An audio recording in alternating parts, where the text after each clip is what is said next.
চূড়ান্ত ভোটার তালিকা প্রকাশ 28শে ফেব্রুয়ারি। আর এই চূড়ান্ত তালিকা নিয়ে সতর্ক সিইও দপ্তর।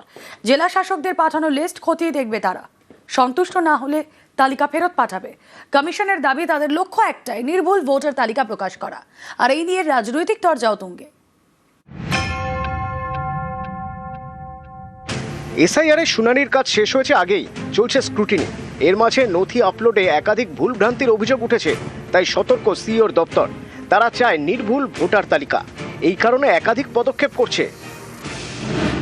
জেলা শাসকরা বিধানসভা ভিত্তিক ভোটার তালিকা পাঠাবেন সিইওর দপ্তরে। সেই তালিকা ভালোমতো চেক করবেন সিইও দপ্তরের আধিকারিকরা। কোনো ভুল ধরা পড়লে তালিকা ফেরত পাঠানো হবে সংশ্লিষ্ট জেলা শাসকের কাছে। ভুল শুধরে ফের সিইওর দপ্তরে তালিকা পাঠাবেন জেলা শাসক। সেই তালিকা পাঠানো হবে দিল্লিতে, জাতীয় নির্বাচন কমিশনের দপ্তরে।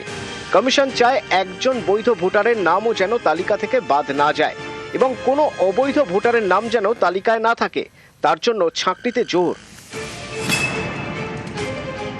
বাদ যাবে না যাবে আমরা লক্ষ্য রেখেছি, বাদ না গেলে তো ব্যবস্থা আছে। ডিওর কাছে আবেদন হবে, ডিও আবেদন না শুনলে সিওর কাছে হবে, সিও আবেদন না শুনলে কোর্ট তো খোলা আছে। মমতা ব্যানার্জি একা কোর্টে যেতে পারেন, অন্য কেউ যেতে পারেন না। তার মানে নির্বাচন কমিশনের উপর আর শুভেন্দুর ভরসা নেই।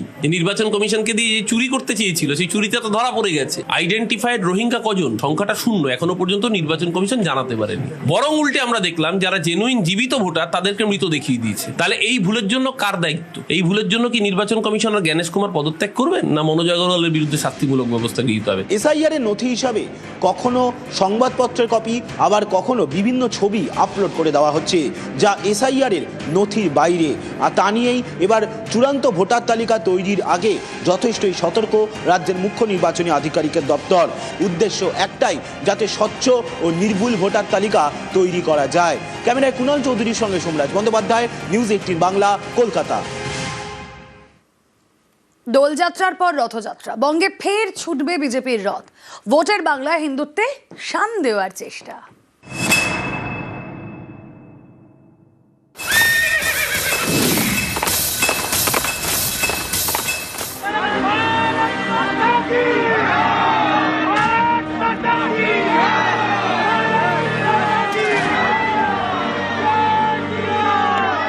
বসন্তের বাংলায় ভোটের হাওয়া, ভোটের পালে গেরুয়া হাওয়া তুলতে ফের বাংলায় বিজেপির রথযাত্রা। 3রা মার্চ দোল, এই দোলযাত্রার পরেই শুরু হবে বিজেপির রথযাত্রা।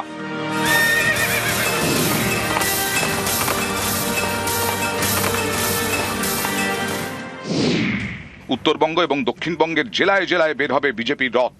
সব রথেরই গন্তব্য হবে ব্রিগেড। সব রকম ভাবে ভারতীয় জনতা পার্টি প্রচার করবে। এই মুহূর্তে পশ্চিমবঙ্গের জনতার কাছ থেকে পরামর্শ নিচ্ছি। 1043টা জায়গায় এখনো পর্যন্ত বক্স বসিয়েছি, সেখানে প্রচুর পরিমাণে পরামর্শ জমা হচ্ছে।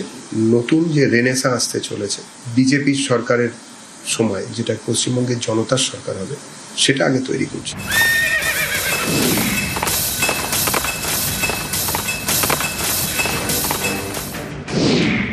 2024-এর লোকসভা ভোট এবং 2021-এর বিধানসভা ভোটের আগেও বাংলায় রথ বের করে বিজেপি।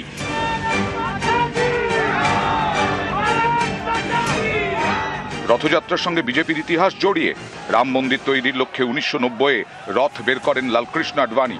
গুজরাতের সোমনাথ থেকে উত্তরপ্রদেশের অযোধ্যা পর্যন্ত এ নিয়ে সে সময় দেশ জুড়ে শোরগোল পড়ে যায়।